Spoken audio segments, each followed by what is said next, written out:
Nos últimos dias tem borbulhado aí no noticiário do futebol a notícia de que o atacante Marcos Leonardo do Al Hilal pode estar se transferindo para o São Paulo por empréstimo.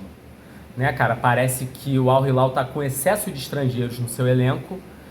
Isso abriu a possibilidade, né, de um retorno do jogador ao Brasil por empréstimo. Né? Hoje mesmo eu vi uma notícia também falando de uma possível entrada do Atlético Mineiro nessa disputa.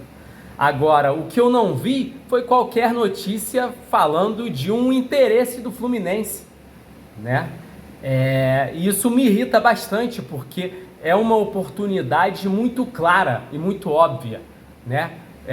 A gente tem a chance de pegar um jogador desse nível por empréstimo, né, cara? É bom demais para você simplesmente deixar passar, né? Vai conseguir contratar? Outra história. Né? Agora, nem tentar, assim, para mim, é um absurdo, né? Não custa nada tentar, e o Fluminense precisa de um jogador como o Marcos Leonardo, né? Eu acho que essa é uma boa deixa até para eu falar sobre a janela de transferências do Fluminense, né? Desse meio de ano, sobre o que o Fluminense precisava, né? Sobre o que o torcedor esperava e sobre o que o Fluminense conseguiu no final das contas nessa janela, né? O contexto é aquele que a gente sabe. A gente perdeu o nosso melhor jogador, o nosso craque John Arias, ganhou muito dinheiro no Mundial, ganhou dinheiro com a venda do Arias, ganhou dinheiro em outras frentes. E claro, eu não sou daqueles torcedores que vai entrar num discurso simplista de porra, ganhamos esse valor no Mundial, esse valor pelo Arias, então é esse o valor que a gente tem para contratar jogador. Né? Não é assim que a banda toca. Tem valores que a gente nem sabe se já chegaram, né? Tem coisas que a gente recebe parceladamente, tem aquela questão dos impostos da premiação do Mundial, né? O Fluminense é um clube que tem que pagar dívida, não dá para investir apenas na contratação de jogadores, tem que também investir em outras frentes, mas assim, é inegável que hoje o Fluminense tem uma capacidade financeira para contratar que não teve no seu passado recente, né? Isso é inegável. E sendo assim, o mínimo que a torcida do Fluminense esperava dessa janela de transferências era a chegada de um substituto para o Arias, né, cara? E assim, eu acho que essa questão do substituto do Arias foi entendida pela diretoria de uma forma completamente equivocada. Porque o que eu acho que foi a percepção da diretoria nesse caso? Olha, perdemos o Arias, nós precisamos de um jogador para a posição do Arias.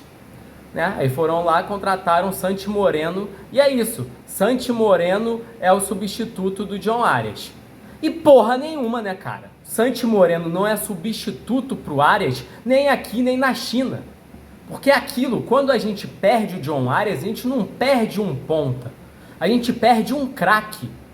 O substituto do Arias não tem que ser um ponta, tem que ser um protagonista.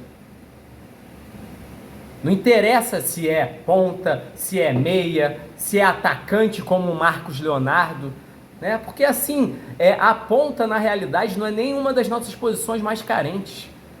Né? O Canóbio e o Serna têm sido talvez os grandes destaques do time nos últimos jogos. Né? A gente tem o Keno ali que costuma entrar bem, o Riquelme é uma joia, bem ou mal tem o Soteldo que foi uma contratação absurda, mas é um jogador que tem sua qualidade técnica e de repente, né, possa ajudar em algum momento. Né? O Santi Moreno sendo um bom jogador, né, boa, né? Sim, vem para somar, mas ele não é o substituto do Arias.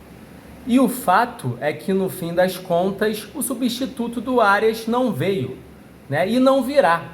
Até porque a janela de transferências vai acabar agora, né? Uma janela em que a gente tinha dinheiro para investir, né? E investimos apenas em apostas. Aí alguém pode dizer, mas o Arias era uma aposta também, né? Sim, o Arias que chegou ao Fluminense era uma aposta.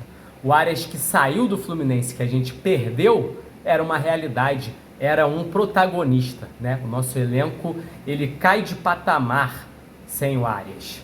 E não vai ser uma aposta que vai recolocar o Fluminense no patamar em que estava. Até porque o próprio Arias, né, a própria aposta Arias, demorou anos para se tornar né, o jogador que viria a se tornar. Tudo bem que, lógico, o Arias ele chega, demora ali uns 6 meses para ganhar espaço no elenco, no time, e aí sempre jogou muita bola. Mas, porra, cara, para virar o grande destaque, o craque, o líder que ele se tornou, isso aí foi um trabalho de anos, né? Não chegou sendo um destaque, longe disso, né, cara?